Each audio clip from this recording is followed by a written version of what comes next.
আচ্ছা, তোমার কি বিয়ে হয়ে গেছে?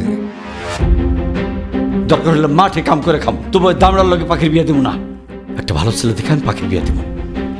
দেখো পাখি, সন্দেহ করার মতো কোনো কাজ করবে না। একবার যেখানে সন্দেহ তৈরি হয় সেখানে আর সুখ থাকে না। ডাক্তার না তোকে আমার সাথে একই বিছানা শুতে না করছে, সেই জন্য ওকে নিয়ে আসছি।